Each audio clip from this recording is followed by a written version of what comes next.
ಓಂ ಶಾಂತಿ. ಇಂದಿನ ಪರಮಾತ್ಮನ ಮಹಾವಾಕ್ಯ ಮುರುಳಿ ದಿನಾಂಕ 24/5/2025. ಬಾಪ್ತಾದ ಮಧುಬನ. ಮಧುರ ಮಕ್ಕಳೇ, ಅಮೃತ ವೇಳೆಯ ಸಮಯದಲ್ಲಿ ನಿಮ್ಮ ಉಳಿದ ಎಲ್ಲಾ ಸಂಕಲ್ಪಗಳನ್ನು ನಿಲ್ಲಿಸಿ ಒಬ್ಬ ಪರಮಾತ್ಮ ತಂದೆಯನ್ನು ಪ್ರೀತಿಯಿಂದ ನೆನಪು ಮಾಡಿ ಪರಮಾತ್ಮ ತಂದೆಯ ಜೊತೆಗೆ ಮಧುರಾತಿ ಮಧುರ ಆತ್ಮಿಕ ವಾರ್ತಾಲಾಪವನ್ನು ಮಾಡಿ. ಇಂದಿನ ಪ್ರಶ್ನೆಯಾಗಿದೆ, ಮಕ್ಕಳಾದ ನೀವು ಮಾತನಾಡುವಂತಹ ಪ್ರತಿಯೊಂದು ಮಾತಿನಲ್ಲೂ ಅರ್ಥ ಇದೆ. ಅರ್ಥ ಸಹಿತವಾಗಿ ಯಾರು ಮಾತನಾಡಲು ಸಾಧ್ಯ? ಉತ್ತರ, ಯಾರು ಆತ್ಮ ಅಭಿಮಾನಿಗಳಾಗಿದ್ದಾರೋ ಅವರು ಪ್ರತಿಯೊಂದು ಮಾತನ್ನು ಅರ್ಥ ಸಹಿತವಾಗಿ ಮಾತನಾಡಲು ಸಾಧ್ಯ. ಪರಮಾತ್ಮ ತಂದೆ ಸಂಗಮ ಯುಗದಲ್ಲಿ ನಿಮಗೆ ಯಾವ ಜ್ಞಾನದ ಶಿಕ್ಷಣವನ್ನು ಕಲಿಸುತ್ತಾರೋ ಅದು ಅರ್ಥ ಸಹಿತವಾದ ಶಿಕ್ಷಣ ಆಗಿದೆ. ದೇಹಾಭಿಮಾನಕ್ಕೆ ವಶಾಗಿ ಮನುಷ್ಯರು ಎಷ್ಟೆಲ್ಲಾ ಮಾತನ್ನು ಮಾತನಾಡುತ್ತಾರೋ ಅದೆಲ್ಲ ಅರ್ಥ ಇಲ್ಲದೆ ಇರುವಂತಹ ಅನರ್ಥ ಮಾತಾಗಿದೆ. ಅರ್ಥ ಇಲ್ಲದೆ ಇರುವಂತಹ ಮಾತಿನಿಂದ ಯಾವ ಫಲವೂ ಸಿಗಲು ಸಾಧ್ಯ ಇಲ್ಲ ಮತ್ತು ಅರ್ಥ ಇಲ್ಲದೆ ಇರುವಂತಹ ಮಾತಿನಿಂದ ಯಾವುದೇ ಪ್ರಕಾರದ ಲಾಭ ಆಗುವುದಿಲ್ಲ. ಇಂದಿನ ಗೀತೆಯಾಗಿದೆ, ನಯನಹೀನರಿಗೆ ಮಾರ್ಗವನ್ನು ತೋರಿಸಿ ಪ್ರಭು. ಓಂ ಶಾಂತಿ. ಈ ಎಲ್ಲಾ ಗೀತೆಗಳು ಭಕ್ತಿ ಮಾರ್ಗದ ಗೀತೆಗಳಾಗಿದೆ. ಇಲ್ಲಿ ನಿಮಗೆ ಗೀತೆಯ ಅವಶ್ಯಕತೆ ಇಲ್ಲ. ಇಲ್ಲಿ ಯಾವುದೇ ಕಷ್ಟದ ಮಾತಿಲ್ಲ. ಭಕ್ತಿ ಮಾರ್ಗದಲ್ಲಿ ಬಹಳಷ್ಟು ಕಷ್ಟ ಇದೆ. ಭಕ್ತಿ ಮಾರ್ಗದಲ್ಲಿ ಎಷ್ಟೊಂದು ಭಿನ್ನ ಭಿನ್ನ ಪ್ರಕಾರದ ರೀತಿ ಪದ್ಧತಿ ನಡೆಯುತ್ತದೆ. ಬ್ರಾಹ್ಮಣರಿಗೆ ಊಟವನ್ನು ಮಾಡಿಸುವುದು, ಇದನ್ನು ಮಾಡುವುದು, ಅದನ್ನು ಮಾಡುವುದು, ತೀರ್ಥಯಾತ್ರೆಗೆ ಹೋಗುವುದು, ಈ ರೀತಿ ಅನೇಕ ಪ್ರಕಾರದ ಕಾರ್ಯವನ್ನು ಭಕ್ತಿಯಲ್ಲಿ ಮಾಡಬೇಕಾಗುತ್ತದೆ. ಈ ಜ್ಞಾನ ಮಾರ್ಗಕ್ಕೆ ಬಂದ ತಕ್ಷಣ ಈ ಎಲ್ಲಾ ಮಾತಿನ ತೊಂದರೆಯಿಂದ ಪರಮಾತ್ಮ ತಂದೆ ನಿಮ್ಮನ್ನು ಮುಕ್ತ ಮಾಡುತ್ತಾರೆ. ಇಲ್ಲಿ ನೀವು ಏನನ್ನೂ ಮಾಡುವ ಅವಶ್ಯಕತೆ ಇಲ್ಲ. ಇಲ್ಲಿ ನೀವು ಬಾಯಿಂದ ಶಿವ ಶಿವ ಎಂದು ಹೇಳುವ ಅವಶ್ಯಕತೆ ಇಲ್ಲ. ಇದೆಲ್ಲ ಕಾಯಿದೆಗೆ ಅನುಸಾರವಾದಂತಹ ಮಾತಲ್ಲ. ಈ ಮಾತಿನ ಮೂಲಕ ಯಾವುದೇ ಪ್ರಕಾರದ ಫಲಪ್ರಾಪ್ತಿಯಾಗುವುದಿಲ್ಲ. ಪರಮಾತ್ಮ ತಂದೆ ತಿಳಿಸುತ್ತಾರೆ, ನೀವೀಗ ಆಂತರ್ಯದಲ್ಲೇ ತಿಳಿದುಕೊಳ್ಳಬೇಕು, ನಾನು ಆತ್ಮನಾಗಿದ್ದೇನೆ ಎಂದು ಪರಮಾತ್ಮ ತಂದೆ ತಿಳಿಸಿದ್ದಾರೆ. ತಂದೆಯಾದ ನನ್ನನ್ನು ನೀವು ನೆನಪು ಮಾಡಿ. ಅಂತರ್ಮುಖಿಗಳಾಗಿ ಒಬ್ಬ ಪರಮಾತ್ಮ ತಂದೆಯನ್ನು ನೆನಪು ಮಾಡಬೇಕು. ಅಂತರ್ಮುಖಿಗಳಾಗಿ ಒಬ್ಬ ತಂದೆಯನ್ನು ನೆನಪು ಮಾಡಿದರೆ ಪರಮಾತ್ಮ ತಂದೆ ಮಕ್ಕಳಿಗೆ ಪ್ರತಿಜ್ಞೆಯನ್ನು ಮಾಡುತ್ತಾರೆ, ನೀವು ನನ್ನನ್ನು ನೆನಪು ಮಾಡಿದರೆ ನಿಮ್ಮ ಎಲ್ಲಾ ಪಾಪ ಭಸ್ಮ ಆಗುತ್ತದೆ. ಇದು ಯೋಗದ ಅಗ್ನಿಯಾಗಿದೆ. ಈ ಯೋಗದ ಅಗ್ನಿಯ ಮೂಲಕ ನಿಮ್ಮ ವಿಕರ್ಮ ವಿನಾಶ ಆಗುತ್ತದೆ. ಪುನಃ ನೀವು ವಾಪಸ್ ಮನೆಗೆ ಹೋಗುತ್ತೀರಾ. ಈ ಇತಿಹಾಸ ಪುನಃ ಪುನರಾವರ್ತನೆ ಆಗುತ್ತದೆ. ಇದೆಲ್ಲ ಸ್ವಯಂನ ಜೊತೆಗೆ ಸ್ವಯಂ ಮಾತನಾಡಿಕೊಳ್ಳುವಂತಹ ಯುಕ್ತಿಯಾಗಿದೆ. ನೀವೀಗ ಸ್ವಯಂನ ಜೊತೆ ಸ್ವಯಂ ಆತ್ಮಿಕ ವಾರ್ತಾಲಾಪವನ್ನು ಮಾಡಿಕೊಳ್ಳುತ್ತಾ ಇರಿ. ಅಂದರೆ ಸ್ವಯಂನ ಜೊತೆಗೆ ಸ್ವಯಂ ಮಾತನಾಡುತ್ತಾ ಇರಿ. ಪರಮಾತ್ಮ ತಂದೆ ತಿಳಿಸುತ್ತಾರೆ, ನಾನು ಕಲ್ಪ ಕಲ್ಪದಲ್ಲೂ ಬಂದು ನಿಮಗೆ ಯುಕ್ತಿಯನ್ನು ತಿಳಿಸುತ್ತೇನೆ. ನಿಮಗೆ ಇದೂ ಕೂಡ ಗೊತ್ತಿದೆ, ಈ ವೃಕ್ಷ ನಿಧಾನ ನಿಧಾನವಾಗಿ ವೃದ್ಧಿಯಾಗುತ್ತದೆ. ಮಾಯೆಯ ಬಿರುಗಾಳಿ ಈ ಸಮಯದಲ್ಲೇ ಬರುತ್ತದೆ. ಇದೆಲ್ಲ ಈ ಸಮಯದ ಮಾಯೆಯ ಬಿರುಗಾಳಿಯಾಗಿದೆ. ಈಗ ಪರಮಾತ್ಮ ತಂದೆ ಬಂದು ಮಕ್ಕಳಾದ ನಮ್ಮನ್ನು ಮಾಯೆಯ ಬಂಧನದಿಂದ ಮುಕ್ತ ಮಾಡುತ್ತಾರೆ. ಸತ್ಯಯುಗದಲ್ಲಿ ಯಾವುದೇ ಪ್ರಕಾರದ ಬಂಧನ ಇರುವುದಿಲ್ಲ. ಇದು ಪುರುಷೋತ್ತಮ ಯುಗ ಆಗಿದೆ. ಈ ಸಂಪೂರ್ಣ ಜ್ಞಾನದ ಮಾತು ಅರ್ಥ ಸಹಿತವಾಗಿ ನಿಮ್ಮ ಬುದ್ಧಿಯಲ್ಲಿ ಇದೆ. ಈ ಜ್ಞಾನ ಮಾರ್ಗದ ಪ್ರತಿಯೊಂದು ಮಾತು ಅರ್ಥ ಸಹಿತವಾದ ಮಾತಾಗಿದೆ. ದೇಹಾಭಿಮಾನಕ್ಕೆ ವಶಾಗಿ ನೀವು ಯಾವ ಮಾತನ್ನು ಮಾತನಾಡುತ್ತೀರೋ ಅದು ಅನರ್ಥವಾದ ಮಾತಾಗಿದೆ. ಆತ್ಮ ಅಭಿಮಾನಿಗಳಾಗಿ ನೀವು ಯಾವ ಮಾತನ್ನು ಮಾತನಾಡುತ್ತೀರೋ ಅದು ಅರ್ಥ ಸಹಿತವಾದ ಮಾತಾಗಿದೆ. ಆತ್ಮ ಅಭಿಮಾನಿಗಳಾಗಿ ಮಾತನಾಡಿದಾಗ ಆ ಮಾತಿನ ಮೂಲಕ ಫಲಪ್ರಾಪ್ತಿಯಾಗುತ್ತದೆ. ಈಗ ಭಕ್ತಿ ಮಾರ್ಗದಲ್ಲಿ ಎಷ್ಟೊಂದು ಕಷ್ಟವನ್ನು ಪಡುತ್ತಾರೆ ನೋಡಿ. ಭಕ್ತಿ ಮಾರ್ಗದಲ್ಲಿ ಬಹಳಷ್ಟು ಕಷ್ಟ ಇದೆ. ಭಕ್ತರು ತಿಳಿದುಕೊಳ್ಳುತ್ತಾರೆ, ನಾವು ತೀರ್ಥಯಾತ್ರೆಯನ್ನು ಮಾಡಬೇಕು, ಇದನ್ನು ಮಾಡಬೇಕು, ಅದನ್ನು ಮಾಡಬೇಕು, ಭಗವಂತ ತಂದೆಯ ಬಳಿ ಹೋಗಲು ಇದೆಲ್ಲ ಮಾರ್ಗ ಆಗಿದೆ ಎಂದು ಭಕ್ತರು ತಿಳಿದುಕೊಳ್ಳುತ್ತಾರೆ. ಆದರೆ ಮಕ್ಕಳಾದ ನೀವು ಈಗ ಅರ್ಥ ಮಾಡಿಕೊಂಡಿದ್ದೀರಾ, ಈ ರೀತಿ ಭಕ್ತಿಯನ್ನು ಮಾಡುವುದರಿಂದ ಒಬ್ಬರೂ ಕೂಡ ವಾಪಸ್ ಮನೆಗೆ ಹೋಗಲು ಸಾಧ್ಯ ಇಲ್ಲ. ಯಾರು ಸೃಷ್ಟಿಯ ಮೊದಲನೇ ನಂಬರ್ನಲ್ಲಿ ವಿಶ್ವದ ಮಾಲೀಕರಾದಂತಹ ಲಕ್ಷ್ಮೀ ನಾರಾಯಣರಾಗಿದ್ದರೋ ಅವರ ಬಗ್ಗೆ ಕೂಡ 84 ಜನ್ಮದ ಗಾಯನ ಇದೆ. ಅವರೂ ಕೂಡ 84 ಜನ್ಮವನ್ನು ಪಡೆದುಕೊಳ್ಳುತ್ತಾರೆ ಎಂದು ಹೇಳಲಾಗುತ್ತದೆ. ಅಂದ ಮೇಲೆ ಅನ್ಯರು ಈ ನಾಟಕ ಚಕ್ರದಿಂದ ಹೇಗೆ ಮುಕ್ತ ಆಗಲು ಸಾಧ್ಯ? ಎಲ್ಲರೂ ಈ ನಾಟಕ ಚಕ್ರದಲ್ಲಿ ಬರುತ್ತಾರೆ. ಅಂದ ಮೇಲೆ ಶ್ರೀಕೃಷ್ಣ ಸದಾ ಇದ್ದಾರೆ ಎಂದು ಹೇಗೆ ಹೇಳಲು ಸಾಧ್ಯ? ಶ್ರೀಕೃಷ್ಣನ ಆ ಹೆಸರು ರೂಪ ಅಂತೂ ಬದಲಾಗುತ್ತದೆ ತಾನೆ. ಇನ್ನು ಆತ್ಮ ಅಂತೂ ಅದೇ ಆಗಿದೆ. ಅದೇ ಶ್ರೀಕೃಷ್ಣನ ಆತ್ಮ ಭಿನ್ನ ಭಿನ್ನ ಹೆಸರು ರೂಪದಲ್ಲಿ ಈ ಸೃಷ್ಟಿಯಲ್ಲಿ ಇರುತ್ತದೆ. ಈ ಎಲ್ಲಾ ಮಾತನ್ನು ಮಕ್ಕಳಾದ ನಿಮಗೆ ಪರಮಾತ್ಮ ತಂದೆ ಬಂದು ತಿಳಿಸಿದ್ದಾರೆ. ಇದು ಶಿಕ್ಷಣ ಆಗಿದೆ. ವಿದ್ಯಾರ್ಥಿ ಜೀವನದಲ್ಲಿ ಶಿಕ್ಷಣದ ಕಡೆ ಗಮನ ಇರಬೇಕು. ಪ್ರತಿದಿನ ಶಿಕ್ಷಣವನ್ನು ಕಲಿಯುವುದಕ್ಕೋಸ್ಕರ ಟೈಮ್ ಅನ್ನು ಫಿಕ್ಸ್ ಮಾಡಿಕೊಳ್ಳಬೇಕು. ಪ್ರತಿದಿನ ನಿಮ್ಮ ಚಾರ್ಟ್ ಅನ್ನು ಬರೆಯುವುದಕ್ಕೋಸ್ಕರ ಟೈಮ್ ಅನ್ನು ಫಿಕ್ಸ್ ಮಾಡಿಕೊಳ್ಳಿ. ವ್ಯಾಪಾರಿಗಳ ಜೀವನದಲ್ಲಿ ಬಹಳಷ್ಟು ಬಂಧನ ಇರುತ್ತದೆ. ನೌಕರಿಯನ್ನು ಮಾಡುವಂತವರ ಜೀವನದಲ್ಲಿ ಅಷ್ಟೊಂದು ಬಂಧನ ಇರುವುದಿಲ್ಲ. ನೌಕರಿಯನ್ನು ಮಾಡುವಂತವರು ತಮ್ಮ ಕಾರ್ಯವನ್ನು ಪೂರ್ಣಗೊಳಿಸಿದರೆ ಮುಗಿಯಿತು.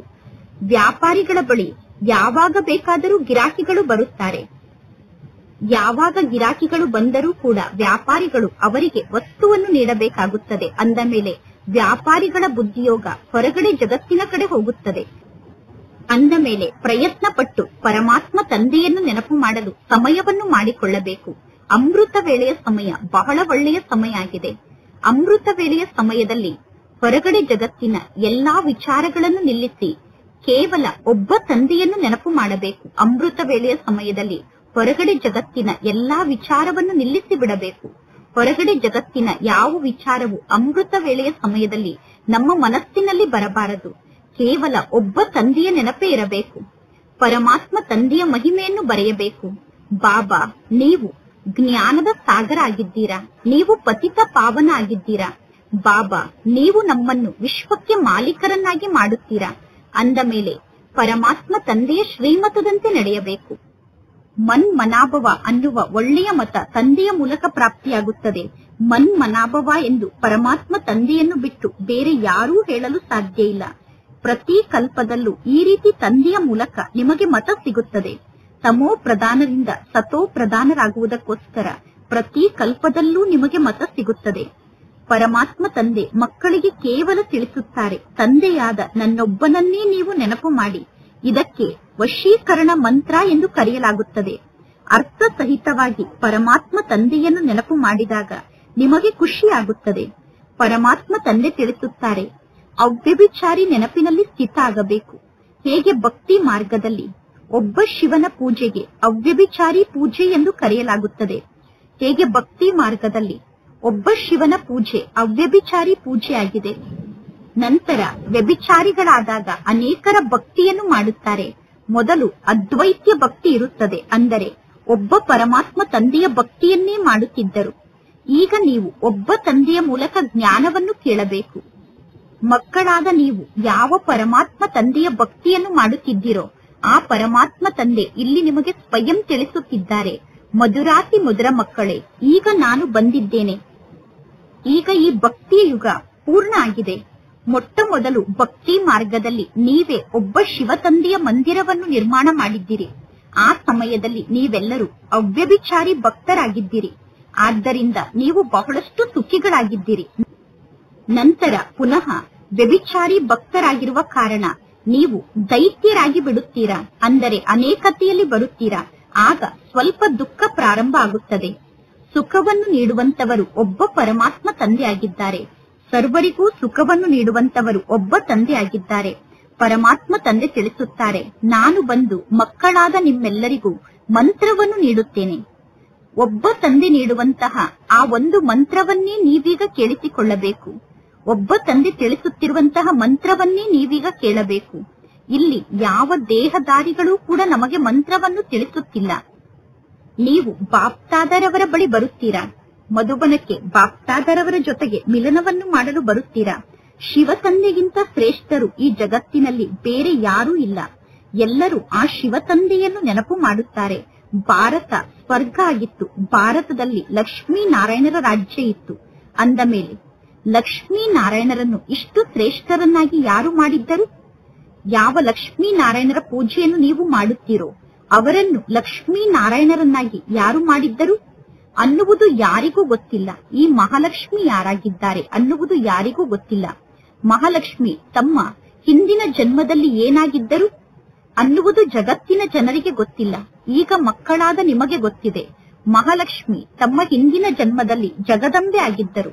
ನೀವೆಲ್ಲರೂ ಮಾತೆಯರಾಗಿದ್ದೀರಾ. ಒಂದೇ ಮಾತರಂ ಎಂದು ಹೇಳಲಾಗುತ್ತದೆ. ಇಡೀ ಜಗತ್ತಿನಲ್ಲಿ ನೀವು ನಿಮ್ಮ ರಾಜ್ಯವನ್ನು ಸ್ಥಾಪನೆ ಮಾಡುತ್ತೀರಾ. ಭಾರತ ಮಾತೆ ಅನ್ನುವುದು ಒಬ್ಬರ ಹೆಸರಲ್ಲ. ನೀವೆಲ್ಲರೂ ಶಿವತಂದೆಯ ಮೂಲಕ ಶಕ್ತಿಯನ್ನು ಪಡೆದುಕೊಳ್ಳುತ್ತೀರಾ. ಯೋಗ ಬಲದ ಮೂಲಕ ಶಿವತಂದೆಯಿಂದ ನೀವು ಶಕ್ತಿಯನ್ನು ಪಡೆದುಕೊಳ್ಳುತ್ತೀರಾ. ಪರಮಾತ್ಮ ತಂದೆಯ ಮೂಲಕ ಶಕ್ತಿಯನ್ನು ಪಡೆದುಕೊಳ್ಳುವಾಗ ಮಧ್ಯದಲ್ಲಿ ಮಾಯೆ ಪ್ರವೇಶವನ್ನು ಮಾಡುತ್ತದೆ. ಯುದ್ಧದಲ್ಲಿ ಕೆಲವರಿಗೆ ಪೆಟ್ಟನ್ನು ಕೊಡುತ್ತಾರೆ. ಅಂದ ಮೇಲೆ ಯುದ್ಧದಲ್ಲಿ ಯುದ್ಧವನ್ನು ಮಾಡುವಾಗ ಬಹಳಷ್ಟು ಶಕ್ತಿಶಾಲಿಗಳಾಗಿ ಯುದ್ಧವನ್ನು ಮಾಡಬೇಕಾಗುತ್ತದೆ. ಎಂದೂ ಈ ರೀತಿ ತಿಳಿದುಕೊಳ್ಳಬೇಡಿ. ಯಾರೋ ಒಬ್ಬರು ಯುದ್ಧದಲ್ಲಿ ಜೋರಾಗಿ ಪೆಟ್ಟನ್ನು ಕೊಟ್ಟರೆ ನೀವು ಅವರ ಪೆಟ್ಟಿನಲ್ಲಿ ಸಿಕ್ಕಿ ಹಾಕಿಕೊಂಡು ಬಿಡಬಾರದು. ಇದು ಮಾಯಿ ಯುದ್ಧ ಆಗಿದೆ. ಇನ್ನು ಕೌರವರು ಮತ್ತು ಪಾಂಡವರು ಯುದ್ಧವನ್ನು ಮಾಡಲಿಲ್ಲ. ಜಗತ್ತಿನ ಜನ ಪರಸ್ಪರ ಯುದ್ಧವನ್ನು ಮಾಡುತ್ತಾರೆ. ಯಾವಾಗ ಮನುಷ್ಯರು ಪರಸ್ಪರ ಹೊಡೆದಾಡುತ್ತಾರೋ ಆಗ ಒಬ್ಬರು ಇನ್ನೊಬ್ಬರ ಕುತ್ತಿಗೆಯನ್ನೇ ಕಟ್ ಮಾಡಿ ಬಿಡುತ್ತಾರೆ. ಕೇವಲ 1 ಸ್ಕ್ವೇರ್ ಫೂಟ್ ಭೂಮಿಗೋಸ್ಕರ ಒಬ್ಬರು ಇನ್ನೊಬ್ಬರ ತಲೆಯನ್ನು ಕಟ್ ಮಾಡುತ್ತಾರೆ. ಪರಮಾತ್ಮ ತಂದೆ ತಿಳಿಸುತ್ತಾರೆ, ಇದೆಲ್ಲವೂ ಕೂಡ ನಾಟಕದಲ್ಲಿ ಫಿಕ್ಸ್ ಆಗಿದೆ. ರಾಮರಾಜ್ಯ ಮತ್ತು ರಾವಣ ರಾಜ್ಯ, ಈ ಎರಡೂ ರಾಜ್ಯದ ಜ್ಞಾನ ಈಗ ಮಕ್ಕಳ ಬುದ್ಧಿಯಲ್ಲಿ ಇದೆ. ನಾವೀಗ ರಾಮರಾಜ್ಯಕ್ಕೆ ಹೋಗುತ್ತೇವೆ. ಆ ರಾಮರಾಜ್ಯದಲ್ಲಿ ಅಪಾರ ಸುಖ ಇರುತ್ತದೆ. ಅದರ ಹೆಸರೇ ಸುಖಧಾಮ ಆಗಿದೆ. ರಾಮರಾಜ್ಯದಲ್ಲಿ ದುಃಖದ ಹೆಸರು ಚಿಹ್ನೆ ಕೂಡ ಇರುವುದಿಲ್ಲ. ಈಗ ಪರಮಾತ್ಮ ತಂದೆ ಬಂದಿದ್ದಾರೆ. ಪರಮಾತ್ಮ ತಂದೆ ಮಕ್ಕಳಾದ ನಮಗೆ ರಾಜ್ಯ ಭಾಗ್ಯವನ್ನು ನೀಡುತ್ತಿದ್ದಾರೆ. ಅಂದ ಮೇಲೆ ಮಕ್ಕಳಾದ ನೀವು ಎಷ್ಟೊಂದು ಪುರುಷಾರ್ಥವನ್ನು ಮಾಡಬೇಕು. ಪರಮಾತ್ಮ ತಂದೆ ತಿಳಿಸುತ್ತಾರೆ, ಮಕ್ಕಳೇ ನೀವೀಗ ಸುಸ್ತಾಗಬೇಡಿ. ಪರಮಾತ್ಮ ತಂದೆ ಗಳಿಗೆ ಗಳಿಗೆಗೂ ತಿಳಿಸುತ್ತಾರೆ, ಮಕ್ಕಳೇ ಸುಸ್ತಾಗಬೇಡಿ. ಶಿವ ತಂದೆಯನ್ನು ನೆನಪು ಮಾಡುತ್ತಾ ಇರಿ. ಪರಮಾತ್ಮ ಶಿವ ತಂದೆ ಬಿಂದು ಆಗಿದ್ದಾರೆ. ಆತ್ಮರಾದ ನಾವು ಕೂಡ ಬಿಂದು ಆತ್ಮರಾಗಿದ್ದೇವೆ. ಆತ್ಮರಾದ ನಾವು ಪಾತ್ರವನ್ನು ಅಭಿನಯ ಮಾಡುವುದಕ್ಕೋಸ್ಕರ ಈ ಸೃಷ್ಟಿಗೆ ಬಂದಿದ್ದೇವೆ. ಈಗ ನಮ್ಮೆಲ್ಲರ ಪಾತ್ರ ಪೂರ್ಣ ಆಗಿದೆ. ಈಗ ಪರಮಾತ್ಮ ತಂದೆ ತಿಳಿಸುತ್ತಾರೆ, ತಂದೆಯಾದ ನನ್ನನ್ನು ನೀವು ನೆನಪು ಮಾಡಿ. ಆಗ ನಿಮ್ಮ ವಿಕರ್ಮ ವಿನಾಶ ಆಗುತ್ತದೆ. ಆತ್ಮದಲ್ಲೇ ವಿಕರ್ಮದ ಹೊರೆ ಜಾಸ್ತಿ ಆಗುತ್ತದೆ. ವಿಕರ್ಮ ಆತ್ಮದಲ್ಲೇ ಸೇರಿಕೊಳ್ಳುತ್ತದೆ. ಶರೀರ ಅಂತೂ ಸಮಾಪ್ತಿಯಾಗುತ್ತದೆ. ಮನುಷ್ಯರಲ್ಲಿ ಕೆಲವರು ಯಾವುದಾದರೂ ಪಾಪದ ಕಾರ್ಯವನ್ನು ಮಾಡಿದಾಗ ತಮ್ಮ ಶರೀರವನ್ನು ತಾವೇ ಸಮಾಪ್ತಿ ಮಾಡಿಕೊಳ್ಳುತ್ತಾರೆ. ಶರೀರವನ್ನು ಸಮಾಪ್ತಿ ಮಾಡಿಕೊಂಡ ತಕ್ಷಣ ಅವರು ಮಾಡಿರುವಂತಹ ಪಾಪ ಅಂತೂ ಸಮಾಪ್ತಿಯಾಗುವುದಿಲ್ಲ. ಪಾಪವನ್ನು ಮಾಡಿರುವಂತವರಿಗೆ ಪಾಪಾತ್ಮರು ಎಂದು ಕರೆಯಲಾಗುತ್ತದೆ. ಸಾಧು ಸಂತರು ಮುಂತಾದವರು ಹೇಳುತ್ತಾರೆ, ಆತ್ಮ ನಿರ್ಲೇಪ ಆಗಿದೆ ಎಂದು. ಆತ್ಮವೇ ಪರಮಾತ್ಮ ಎಂದು ಹೇಳುತ್ತಾರೆ. ಈ ರೀತಿ ಜಗತ್ತಿನಲ್ಲಿ ಅನೇಕ ಮತ ಇದೆ.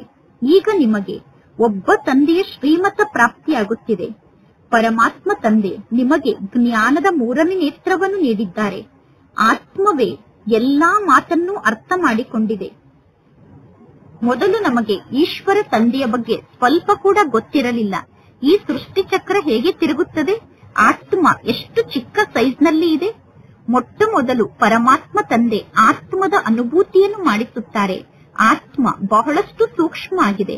ಆತ್ಮದ ಸಾಕ್ಷಾತ್ಕಾರ ಆಗುತ್ತದೆ. ಅದೆಲ್ಲ ಭಕ್ತಿ ಮಾರ್ಗದ ಮಾತಾಗಿದೆ. ಜ್ಞಾನ ಮಾರ್ಗದ ಮಾತನ್ನು ಕೇವಲ ಒಬ್ಬ ತಂದೆ ಮಾತ್ರ ತಿಳಿಸುತ್ತಾರೆ. ಭ್ರುಕುಟಿಯ ಮಧ್ಯದಲ್ಲಿ ಹೊಳೆಯುವಂತಹ ನಕ್ಷತ್ರ ಆತ್ಮ ಆಗಿದೆ. ಈ ಬ್ರಹ್ಮ ತಂದೆಯ ಭ್ರುಕುಟಿಯ ಮಧ್ಯದಲ್ಲಿ, ಬ್ರಹ್ಮ ತಂದೆಯ ಪಕ್ಕದಲ್ಲಿ ನಾನು ಬಂದು ಕುಳಿತುಕೊಳ್ಳುತ್ತೇನೆ ಎಂದು ಶಿವತಂದೆ ತಿಳಿಸುತ್ತಾರೆ. ಶಿವತಂದೆ ಬಂದು ಬ್ರಹ್ಮ ತಂದೆಯ ಭ್ರುಕುಟಿಯಲ್ಲಿ, ಬ್ರಹ್ಮ ತಂದೆಯ ಪಕ್ಕದಲ್ಲಿ ಕುಳಿತಾಗ ಶಿವತಂದೆ ಬಂದು ಕುಳಿತಿದ್ದಾರೆ ಎಂದು ತಕ್ಷಣ ಬ್ರಹ್ಮ ತಂದೆಗೆ ಅರ್ಥ ಆಗುತ್ತದೆ. ಇದೆಲ್ಲಾ ಹೊಸ ಮಾತಾಗಿದೆ. ಈ ಎಲ್ಲಾ ಹೊಸ ಜ್ಞಾನದ ಮಾತನ್ನು ಪರಮಾತ್ಮ ತಂದೆ ಕುಳಿತು ತಿಳಿಸುತ್ತಾರೆ. ಅಂದ ಮೇಲೆ ಈ ಎಲ್ಲಾ ಮಾತನ್ನು ಪಕ್ಕಾ ರೂಪದಲ್ಲಿ ನೆನಪು ಮಾಡಿಕೊಳ್ಳಿ. ಎಂದೂ ಈ ಜ್ಞಾನದ ಮಾತನ್ನು ಮರೆಯಬೇಡಿ. ಪರಮಾತ್ಮ ತಂದೆಯನ್ನು ಎಷ್ಟು ಜಾಸ್ತಿ ಸಮಯ ನೆನಪು ಮಾಡುತ್ತೀರೋ ಅಷ್ಟು ನಿಮ್ಮ ವಿಕರ್ಮ ವಿನಾಶ ಆಗುತ್ತದೆ. ನೀವೀಗ ಎಷ್ಟು ಜಾಸ್ತಿ ವಿಕರ್ಮವನ್ನು ವಿನಾಶ ಮಾಡಿಕೊಳ್ಳುತ್ತೀರೋ ಅದರ ಮೇಲೆ ನಿಮ್ಮ ಭವಿಷ್ಯ ಆಧಾರಿತ ಆಗಿದೆ. ಮಕ್ಕಳಾದ ನೀವು ಸೌಭಾಗ್ಯಶಾಲಿಗಳಾಗಿದ್ದೀರಾ. ಮಕ್ಕಳಾದ ನಿಮ್ಮ ಜೊತೆ ಜೊತೆಗೆ ಭಾರತ ದೇಶ ಕೂಡ ಎಲ್ಲಾ ದೇಶಕ್ಕಿಂತ ಸೌಭಾಗ್ಯಶಾಲಿಯಾಗಿದೆ. ಭಾರತದಂತಹ ಸೌಭಾಗ್ಯಶಾಲಿ ದೇಶ ಜಗತ್ತಿನಲ್ಲಿ ಬೇರೆ ಯಾವುದೂ ಇಲ್ಲ. ಭಾರತದಲ್ಲೇ ಪರಮಾತ್ಮ ತಂದೆ ಬರುತ್ತಾರೆ. ಭಾರತವೇ ಸ್ವರ್ಗ ಆಗಿತ್ತು. ಭಾರತ ದೇಶಕ್ಕೆ ಪರಮಾತ್ಮ ತಂದೆಯ ಹೂದೋಟ ಎಂದು ಕರೆಯುತ್ತೇವೆ. ನಿಮಗೆ ಗೊತ್ತಿದೆ, ಪರಮಾತ್ಮ ತಂದೆ ಪುನಃ ಭಾರತದಲ್ಲೇ ಹೂದೋಟವನ್ನು ನಿರ್ಮಾಣ ಮಾಡುತ್ತಿದ್ದಾರೆ. ಆ ಹೂದೋಟಕ್ಕೆ ಹೋಗುವುದಕ್ಕೋಸ್ಕರ ನಾವೀಗ ಶಿಕ್ಷಣವನ್ನು ಕಲಿಯುತ್ತಿದ್ದೇವೆ. ಸಾಕ್ಷಾತ್ಕಾರ ಕೂಡ ಆಗುತ್ತದೆ. ನಿಮಗೆ ಇದೂ ಕೂಡ ಗೊತ್ತಿದೆ, ಇದು ಅದೇ ಮಹಾಭಾರತ ಯುದ್ಧ ಆಗಿದೆ. ಪುನಃ ಎಲ್ಲೂ ಈ ರೀತಿ ಯುದ್ಧ ನಡೆಯುವುದಿಲ್ಲ. ಮಕ್ಕಳಿಗೋಸ್ಕರ ಅವಶ್ಯವಾಗಿ ಹೊಸ ಜಗತ್ತಂತೂ ಬೇಕು. ಹೊಸ ಜಗತ್ತು ಇತ್ತು. ಭಾರತ ಸ್ವರ್ಗ ಆಗಿತ್ತು. ಇದು 5000 ವರ್ಷದ ಮಾತಾಗಿದೆ. 5000 ವರ್ಷದ ಮೊದಲು ಭಾರತ ಸ್ವರ್ಗ ಆಗಿತ್ತು. ಇದು ಲಕ್ಷಾಂತರ ವರ್ಷದ ಮಾತಲ್ಲ. ಒಂದು ವೇಳೆ ಲಕ್ಷಾಂತರ ವರ್ಷದ ಮಾತಾಗಿದ್ದರೆ ಮನುಷ್ಯರ ಸಂಖ್ಯೆ ಲೆಕ್ಕ ಇಲ್ಲದಷ್ಟು ಜಾಸ್ತಿ ಆಗುತ್ತಿತ್ತು. ಈಗ ಲೆಕ್ಕ ಇಲ್ಲದಷ್ಟು ಜಾಸ್ತಿ ಜನಸಂಖ್ಯೆ ಇಲ್ಲ ಅಂದ ಮೇಲೆ ಲಕ್ಷಾಂತರ ವರ್ಷ ಕಲ್ಪದ ಆಯಸ್ಸಾಗಲು ಸಾಧ್ಯ ಇಲ್ಲ ಅನ್ನುವ ಮಾತು ಕೂಡ ಮನುಷ್ಯರ ಬುದ್ಧಿಯಲ್ಲಿ ಕುಳಿತುಕೊಳ್ಳುವುದೇ ಇಲ್ಲ. ಈಗ ನಿಮಗೆ ಗೊತ್ತಿದೆ, ಇಂದಿನಿಂದ 5000 ವರ್ಷದ ಮೊದಲು ನಾವೇ ಇಡೀ ವಿಶ್ವದಲ್ಲಿ ರಾಜ್ಯವನ್ನು ಆಳುತ್ತಿದ್ದೆವು. ಆಗ ಬೇರೆ ಯಾವ ದೇಶವೂ ಇರಲಿಲ್ಲ. ಉಳಿದ ಎಲ್ಲಾ ದೇಶಗಳು ನಂತರ ಬರುತ್ತದೆ. ಈಗ ಮಕ್ಕಳ ಬುದ್ಧಿಯಲ್ಲಿ ಈ ಎಲ್ಲಾ ಜ್ಞಾನದ ಮಾತು ಇದೆ. ಅನ್ಯರ ಬುದ್ಧಿಯಲ್ಲಿ ಈ ಜ್ಞಾನದ ಮಾತು ಸ್ವಲ್ಪ ಕೂಡ ಧಾರಣೆ ಆಗಿಲ್ಲ. ಸ್ವಲ್ಪ ಸೂಚನೆಯನ್ನು ನೀಡಿದರೂ ಕೂಡ ಜನ ಜ್ಞಾನವನ್ನು ಅರ್ಥ ಮಾಡಿಕೊಂಡು ಬಿಡುತ್ತಾರೆ.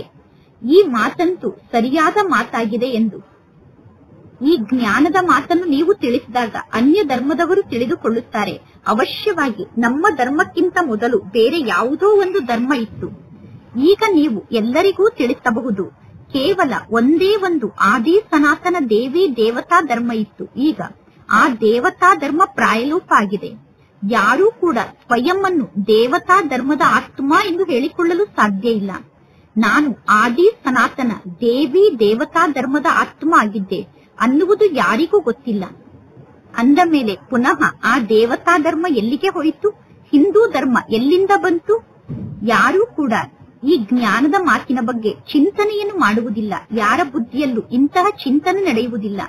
ಈಗ ಮಕ್ಕಳಾದ ನೀವು ತಿಳಿಸಬಹುದು, ಪರಮಾತ್ಮ ತಂದೆ ಜ್ಞಾನದ ಸಾಗರ ಆಗಿದ್ದಾರೆ. ಪರಮಾತ್ಮ ತಂದೆ ಜ್ಞಾನಕ್ಕೆ ಅಧಿಕಾರಿ ಆಗಿದ್ದಾರೆ. ಅಂದ ಮೇಲೆ ಪರಮಾತ್ಮ ತಂದೆ ಬಂದು ಅವಶ್ಯವಾಗಿ ಜ್ಞಾನವನ್ನೇ ತಿಳಿಸುತ್ತಾರೆ. ಜ್ಞಾನದ ಮೂಲಕ ಸದ್ಗತಿ ಸಿಗುತ್ತದೆ. ಈ ಜ್ಞಾನ ಮಾರ್ಗದಲ್ಲಿ ಪ್ರೇರಣೆಯ ಮಾತಿಲ್ಲ. ಪರಮಾತ್ಮ ತಂದೆ ತಿಳಿಸುತ್ತಾರೆ, ಈಗ ನಾನು ಹೇಗೆ ಬಂದಿದ್ದೇನೋ ಅದೇ ರೀತಿ ಪ್ರತಿ ಕಲ್ಪದಲ್ಲೂ ಬರುತ್ತೇನೆ. ಕಲ್ಪದ ನಂತರ ಬಂದು ಪುನಃ ಮಕ್ಕಳಾದ ನಿಮ್ಮ ಜೊತೆಗೆ ನಾನು ಮಿಲನವನ್ನು ಮಾಡುತ್ತೇನೆ. ನೀವೇ ಈ ರೀತಿ ನಾಟಕ ಚಕ್ರದಲ್ಲಿ ಬರುತ್ತೀರಾ. ನೀವೇ ರಾಜ್ಯವನ್ನು ಪಡೆದುಕೊಳ್ಳುತ್ತೀರಾ, ಪುನಃ ರಾಜ್ಯವನ್ನು ಕಳೆದುಕೊಳ್ಳುತ್ತೀರಾ. ಇದು ಬೇಹದ್ದಿನ ನಾಟಕ ಆಗಿದೆ. ನೀವೆಲ್ಲರೂ ಪಾತ್ರಧಾರಿಗಳಾಗಿದ್ದೀರಾ. ಆತ್ಮ ಪಾತ್ರಧಾರಿ ಆಗಿದ್ದರೂ ಕೂಡ ನಾಟಕದ ರಚಯಿತ ಯಾರು, ನಾಟಕದ ನಿರ್ದೇಶಕ ಯಾರು, ಈ ನಾಟಕದಲ್ಲಿ ಮುಖ್ಯ ಪಾತ್ರಧಾರಿ ಯಾರು ಎಂದು ಅರ್ಥ ಮಾಡಿಕೊಳ್ಳದೇ ಇದ್ದರೆ ಅಂತಹ ಆತ್ಮರು ಯಾವ ಕೆಲಸಕ್ಕೂ ಬರುವುದಿಲ್ಲ. ಈಗ ಮಕ್ಕಳಿಗೆ ಗೊತ್ತಿದೆ ಹೇಗೆ ಆತ್ಮ ಶರೀರವನ್ನು ಧಾರಣೆ ಮಾಡಿಕೊಳ್ಳುತ್ತದೆ ಮತ್ತು ಆತ್ಮ ಹೇಗೆ ಪಾತ್ರವನ್ನು ಅಭಿನಯ ಮಾಡುತ್ತದೆ ಎಂದು. ಈಗ ಪುನಃ ನಾವು ವಾಪಸ್ ಮನೆಗೆ ಹೋಗಬೇಕು. ಈಗ ಇದು ಈ ಹಳೆಯ ಜಗತ್ತಿನ ಅಂತಿಮ ಸಮಯ ಆಗಿದೆ. ಇದೆಲ್ಲ ಎಷ್ಟು ಸಹಜವಾದ ಮಾತಾಗಿದೆ. ಮಕ್ಕಳಾದ ನೀವು ಅರ್ಥ ಮಾಡಿಕೊಂಡಿದ್ದೀರಾ ಪರಮಾತ್ಮ ತಂದೆ ಹೇಗೆ ಗುಪ್ತ ರೂಪದಲ್ಲಿ ಕುಳಿತಿದ್ದಾರೆ ಎಂದು.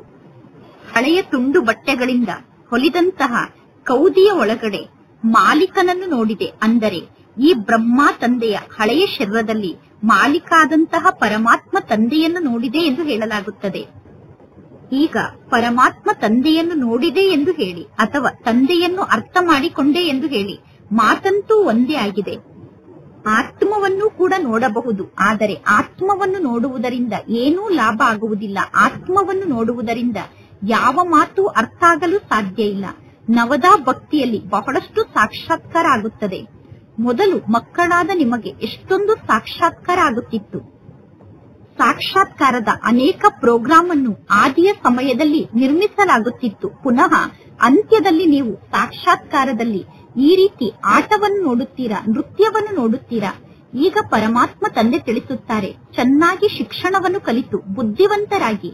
ಒಂದು ವೇಳೆ ನೀವು ಶಿಕ್ಷಣವನ್ನು ಕಲಿಯದೇ ಇದ್ದರೆ ಯಾವಾಗ ರಿಸಲ್ಟ್ ಬರುತ್ತದೆಯೋ ಆಗ ತಲೆಯನ್ನು ಕೆಳಗಡೆ ಮಾಡಬೇಕಾಗುತ್ತದೆ. ಆಗ ಪುನಃ ತಿಳಿದುಕೊಳ್ಳುತ್ತೀರಾ, ನಾನು ಎಷ್ಟೊಂದು ಸಮಯವನ್ನು ವ್ಯರ್ಥವಾಗಿ ಕಳೆದೆ ಎಂದು.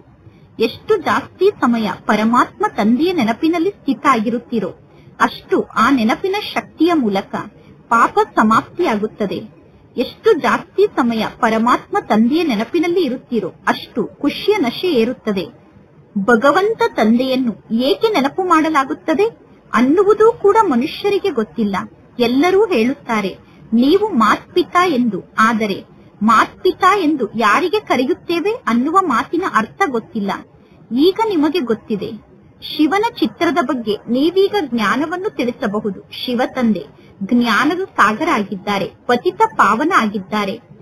ಪತಿತ ಪಾವನ ಆದಂತಹ ಜ್ಞಾನದ ಸಾಗರ ಆದಂತಹ ಶಿವ ತಂದೆಯನ್ನು ನೆನಪು ಮಾಡಬೇಕು. ಮಕ್ಕಳಿಗೆ ಗೊತ್ತಿದೆ ಆ ಪರಮಾತ್ಮ ತಂದೆ ಈಗ ಬಂದಿದ್ದಾರೆ. ಅಪಾರ ಸುಖವನ್ನು ಪಡೆದುಕೊಳ್ಳುವಂತಹ ಮಾರ್ಗವನ್ನು ತೋರಿಸುವುದಕ್ಕೋಸ್ಕರ, ಅಪಾರ ಸುಖದ ಮಾರ್ಗದ ಬಗ್ಗೆ ತಿಳಿಸುವುದಕ್ಕೋಸ್ಕರ ತಂದೆ ಬಂದಿದ್ದಾರೆ. ಇದು ಶಿಕ್ಷಣ ಆಗಿದೆ. ಈ ಶಿಕ್ಷಣದಲ್ಲಿ ಯಾರು ಎಷ್ಟು ಜಾಸ್ತಿ ಪುರುಷಾರ್ಥವನ್ನು ಮಾಡುತ್ತಾರೋ ಅಷ್ಟು ಶ್ರೇಷ್ಠ ಪದವಿಯನ್ನು ಪಡೆದುಕೊಳ್ಳುತ್ತಾರೆ. ಈ ಜ್ಞಾನ ಮಾರ್ಗದಲ್ಲಿ ಸಾಧು ಸಂತರು ಮುಂತಾದವರು ಇಲ್ಲ. ಅಂದರೆ ಇಂತಹ ಗುರುಗಳು ಹೋದರು, ನಂತರ ಇವರ ಪೀಠದ ಮೇಲೆ ಇಂಥವರನ್ನು ಕೂರಿಸಲಾಗುತ್ತದೆ ಎಂದು ಹೇಳಲು ಇಲ್ಲಿ ಸಾಧು ಸಂತರು ಇಲ್ಲ. ಇದು ಶಿವ ತಂದೆಯ ಪೀಠ ಆಗಿದೆ ಎಂದು ಈ ರೀತಿ ತಿಳಿದುಕೊಳ್ಳಬೇಡಿ. ಶಿವ ತಂದೆ ವಾಪಸ್ ಹೋದರೆ ಪುನಃ ಬೇರೆಯವರು ಈ ಪೀಠದ ಮೇಲೆ ಕುಳಿತುಕೊಳ್ಳುತ್ತಾರೆ ಎಂದು ತಿಳಿದುಕೊಳ್ಳಬೇಡಿ. ಇಲ್ಲ, ಪರಮಾತ್ಮ ತಂದೆ ಎಲ್ಲರನ್ನೂ ಜೊತೆಗೆ ಕರೆದುಕೊಂಡು ಹೋಗುತ್ತಾರೆ. ಕೆಲವು ಮಕ್ಕಳು ವ್ಯರ್ಥ ವಿಚಾರದಲ್ಲಿ ತಮ್ಮ ಸಮಯವನ್ನು ಬಹಳಷ್ಟು ವ್ಯರ್ಥವಾಗಿ ಕಳೆದುಕೊಳ್ಳುತ್ತಾರೆ. ಕೆಲವರು ವಿಚಾರ ಮಾಡುತ್ತಾರೆ ಬಹಳಷ್ಟು ಹಣವನ್ನು ಸಂಗ್ರಹ ಮಾಡಬೇಕು. ಹಣವನ್ನು ಸಂಗ್ರಹ ಮಾಡಿದರೆ ನಮ್ಮ ಮಕ್ಕಳು ಮೊಮ್ಮಕ್ಕಳು ಆ ಹಣದಿಂದ ಊಟವನ್ನು ಮಾಡುತ್ತಾರೆ. ನಂತರ ಆ ಹಣ ಕೆಲಸಕ್ಕೆ ಬರುತ್ತದೆ. ಈಗ ಹಣವನ್ನು ಸಂಪಾದನೆ ಮಾಡಿದರೆ ಭವಿಷ್ಯದಲ್ಲಿ ಆ ಹಣ ಕೆಲಸಕ್ಕೆ ಬರುತ್ತದೆ. ಬ್ಯಾಂಕ್ನ ಲಾಕರ್ನಲ್ಲಿ ಹಣವನ್ನು ಜಮಾ ಮಾಡಬೇಕು. ಈಗ ಬ್ಯಾಂಕ್ನ ಲಾಕರ್ನಲ್ಲಿ ಹಣವನ್ನು ಜಮಾ ಮಾಡಿದರೆ ನಮ್ಮ ಮಕ್ಕಳು ಮೊಮ್ಮಕ್ಕಳು ಆ ಹಣದಿಂದ ಊಟವನ್ನು ಮಾಡುತ್ತಾರೆ ಎಂದು ವಿಚಾರವನ್ನು ಮಾಡುತ್ತಾರೆ.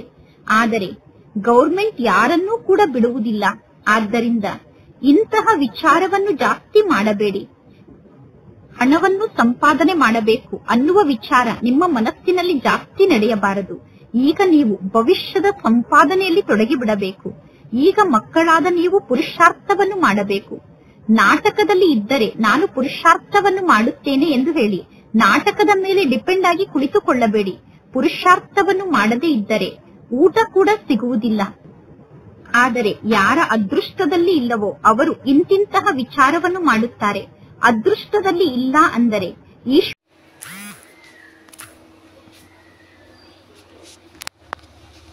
ಹಳೆಯ ಶರೀರದಲ್ಲಿ ಮಾಲೀಕಾದಂತಹ ಪರಮಾತ್ಮ ತಂದೆಯನ್ನು ನೋಡಿದೆ ಎಂದು ಹೇಳಲಾಗುತ್ತದೆ. ಈಗ ಪರಮಾತ್ಮ ತಂದೆಯನ್ನು ನೋಡಿದೆ ಎಂದು ಹೇಳಿ ಅಥವಾ ತಂದೆಯನ್ನು ಅರ್ಥ ಮಾಡಿಕೊಂಡೆ ಎಂದು ಹೇಳಿ ಮಾತಂತೂ ಒಂದೇ ಆಗಿದೆ. ಆತ್ಮವನ್ನು ಕೂಡ ನೋಡಬಹುದು, ಆದರೆ ಆತ್ಮವನ್ನು ನೋಡುವುದರಿಂದ ಏನೂ ಲಾಭ ಆಗುವುದಿಲ್ಲ. ಆತ್ಮವನ್ನು ನೋಡುವುದರಿಂದ ಯಾವ ಮಾತು ಅರ್ಥ ಆಗಲು ಸಾಧ್ಯ ಇಲ್ಲ. ನವದಾ ಭಕ್ತಿಯಲ್ಲಿ ಬಹಳಷ್ಟು ಸಾಕ್ಷಾತ್ಕಾರ ಆಗುತ್ತದೆ.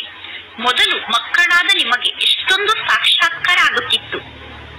ಸಾಕ್ಷಾತ್ಕಾರದ ಅನೇಕ ಪ್ರೋಗ್ರಾಮ್ ಅನ್ನು ಆದಿಯ ಸಮಯದಲ್ಲಿ ನಿರ್ಮಿಸಲಾಗುತ್ತಿತ್ತು. ಪುನಃ ಅಂತ್ಯದಲ್ಲಿ ನೀವು ಸಾಕ್ಷಾತ್ಕಾರದಲ್ಲಿ ಈ ರೀತಿ ಆಟವನ್ನು ನೋಡುತ್ತೀರಾ, ನೃತ್ಯವನ್ನು ನೋಡುತ್ತೀರಾ. ಈಗ ಪರಮಾತ್ಮ ತಂದೆ ತಿಳಿಸುತ್ತಾರೆ, ಚೆನ್ನಾಗಿ ಶಿಕ್ಷಣವನ್ನು ಕಲಿತು ಬುದ್ಧಿವಂತರಾಗಿ. ಒಂದು ವೇಳೆ ನೀವು ಶಿಕ್ಷಣವನ್ನು ಕಲಿಯದೇ ಇದ್ದರೆ ಯಾವಾಗ ರಿಸಲ್ಟ್ ಬರುತ್ತದೆಯೋ ಆಗ ತಲೆಯನ್ನು ಕೆಳಗಡೆ ಮಾಡಬೇಕಾಗುತ್ತದೆ. ಆಗ ಪುನಃ ತಿಳಿದುಕೊಳ್ಳುತ್ತೀರಾ, ನಾನು ಎಷ್ಟೊಂದು ಸಮಯವನ್ನು ವ್ಯರ್ಥವಾಗಿ ಕಳೆದೆ ಎಂದು. ಎಷ್ಟು ಜಾಸ್ತಿ ಸಮಯ ಪರಮಾತ್ಮ ತಂದೆಯ ನೆನಪಿನಲ್ಲಿ ಸ್ಥಿತ ಆಗಿರುತ್ತೀರೋ ಅಷ್ಟು ಆ ನೆನಪಿನ ಶಕ್ತಿಯ ಮೂಲಕ ಪಾಪ ಸಮಾಪ್ತಿಯಾಗುತ್ತದೆ. ಎಷ್ಟು ಜಾಸ್ತಿ ಸಮಯ ಪರಮಾತ್ಮ ತಂದೆಯ ನೆನಪಿನಲ್ಲಿ ಇರುತ್ತೀರೋ ಅಷ್ಟು ಖುಷಿಯ ನಶೆ ಏರುತ್ತದೆ. ಭಗವಂತ ತಂದೆಯನ್ನು ಏಕೆ ನೆನಪು ಮಾಡಲಾಗುತ್ತದೆ ಅನ್ನುವುದೂ ಕೂಡ ಮನುಷ್ಯರಿಗೆ ಗೊತ್ತಿಲ್ಲ. ಎಲ್ಲರೂ ಹೇಳುತ್ತಾರೆ ನೀವು ಮಾತ್ಪಿತಾ ಎಂದು. ಆದರೆ ಮಾತ್ಪಿತಾ ಎಂದು ಯಾರಿಗೆ ಕರೆಯುತ್ತೇವೆ ಅನ್ನುವ ಮಾತಿನ ಅರ್ಥ ಗೊತ್ತಿಲ್ಲ. ಈಗ ನಿಮಗೆ ಗೊತ್ತಿದೆ. ಶಿವನ ಚಿತ್ರದ ಬಗ್ಗೆ ನೀವೀಗ ಜ್ಞಾನವನ್ನು ತಿಳಿಸಬಹುದು. ಶಿವ ತಂದೆ ಜ್ಞಾನದ ಸಾಗರ ಆಗಿದ್ದಾರೆ, ಪತಿತ ಪಾವನ ಆಗಿದ್ದಾರೆ. ಪತಿತ ಪಾವನ ಆದಂತಹ ಜ್ಞಾನದ ಸಾಗರ ಆದಂತಹ ಶಿವ ತಂದೆಯನ್ನು ನೆನಪು ಮಾಡಬೇಕು. ಮಕ್ಕಳ ಮಕ್ಕಳಿಗೆ ಗೊತ್ತಿದೆ ಆ ಪರಮಾತ್ಮ ತಂದೆ ಈಗ ಬಂದಿದ್ದಾರೆ. ಅಪಾರ ಸುಖವನ್ನು ಪಡೆದುಕೊಳ್ಳುವಂತಹ ಮಾರ್ಗವನ್ನು ತೋರಿಸುವುದಕ್ಕೋಸ್ಕರ, ಅಪಾರ ಸುಖದ ಮಾರ್ಗದ ಬಗ್ಗೆ ತಿಳಿಸುವುದಕ್ಕೋಸ್ಕರ ತಂದೆ ಬಂದಿದ್ದಾರೆ. ಇದು ಶಿಕ್ಷಣ ಆಗಿದೆ.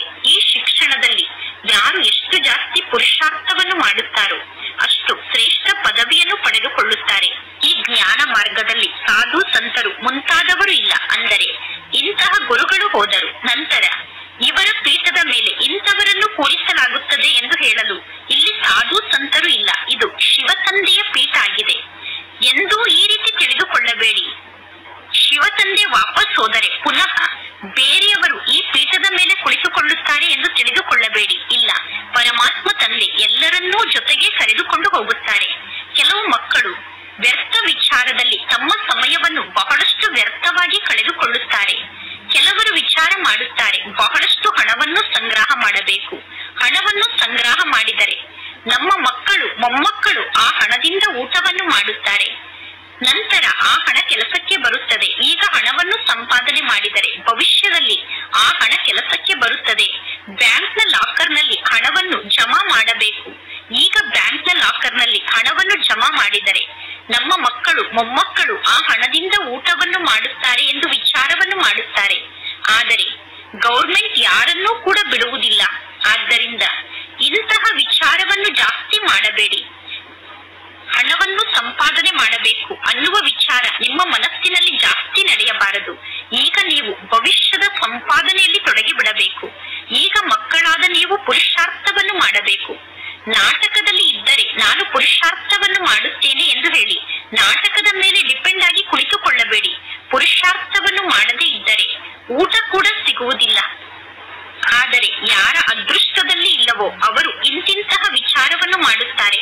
ಅದೃಷ್ಟದಲ್ಲಿ ಇಲ್ಲ ಅಂದರೆ ಈಶ್ವರ ತಂದೆ ಹೇಗೆ ಪುರುಷಾರ್ಥವನ್ನು ಮಾಡಿಸಿ ಭಾಗ್ಯವನ್ನು ರೂಪಿಸಲು ಸಾಧ್ಯ?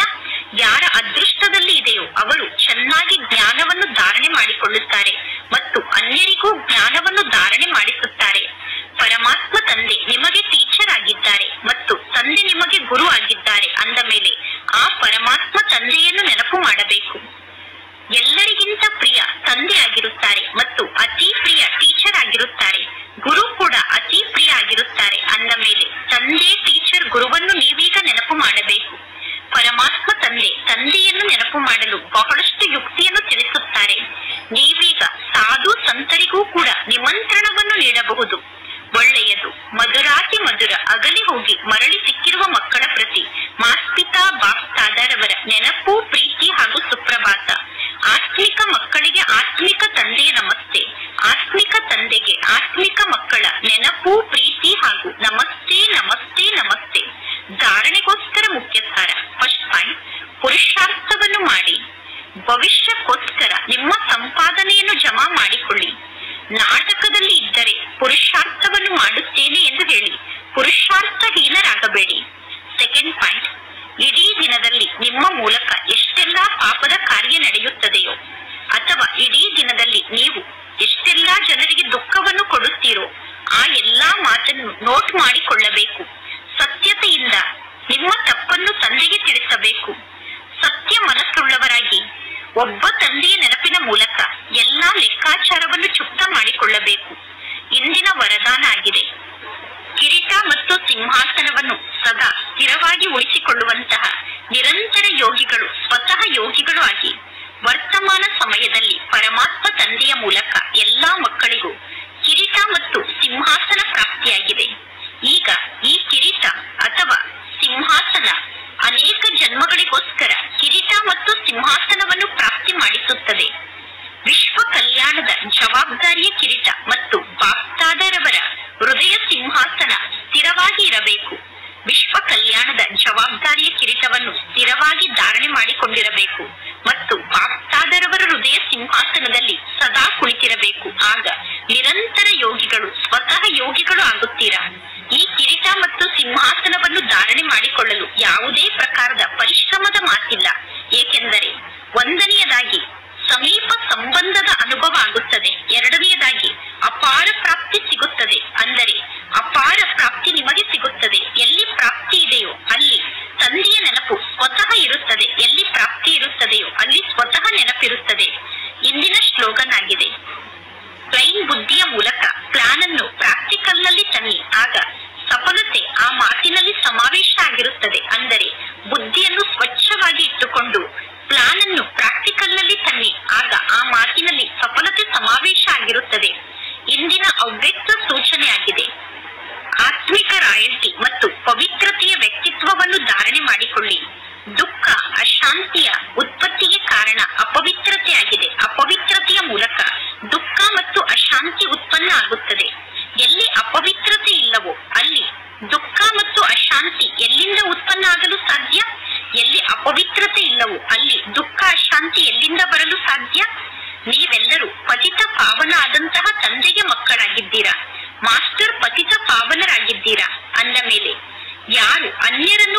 ಯಾರಿಂದ ಪಾವನರನ್ನಾಗಿ ಮಾಡುವಂತವರಾಗಿದ್ದಾರೋ ಅವರು ಸ್ವಯಂ ಪಾವನ ಆತ್ಮರಾಗಿ ಇರುತ್ತಾರೆ. ಇಂತಹ ಪಾವನ ಆತ್ಮರ ಬಳಿ ಸುಖ ಮತ್ತು ಶಾಂತಿ ಸ್ವತಃ ಇರುತ್ತದೆ. ಇಂತಹ ಪವಿತ್ರ ಆತ್ಮರ ಬಳಿ ಸುಖ ಮತ್ತು ಶಾಂತಿ ಸದಾ ಸ್ವತಃ ಇರುತ್ತದೆ. ಎಲ್ಲದಕ್ಕಿಂತ ಬಹಳ ದೊಡ್ಡ ಮಹಾನತೆ ಅಂದರೆ ಪಾವನ ಆಗುವುದಾಗಿದೆ. ಪಾವನ ಆಗುವುದೇ ಬಹಳ ದೊಡ್ಡ ಮಹಾನತೆ ಆಗಿದೆ. ವರ್ತಮಾನ ಸಮಯದಲ್ಲಿ ಈ ಮಹಾನತೆಯ ಸಮ್ಮುಖದಲ್ಲಿ ಎಲ್ಲರೂ ತಲೆಯನ್ನು ಬಾಗಿಸುತ್ತಾರೆ. ವರ್ತಮಾನ ಸಮಯದಲ್ಲಿ ಪವಿತ್ರತೆ ಅನ್ನುವ ಮಹಾನತೆಯ ಸಮ್ಮುಖದಲ್ಲಿ ಎಲ್ಲರೂ ತಲೆಯನ್ನು ಬಾಗಿಸಿ ನಮಸ್ಕಾರವನ್ನು ಮಾಡುತ್ತಾರೆ. ಪವಿತ್ರತೆ ಮಹಾನ್ ಗುಣ ಆಗಿದೆ, ಒಳ್ಳೆಯದು. ಓಂ ಶಾಂತಿ.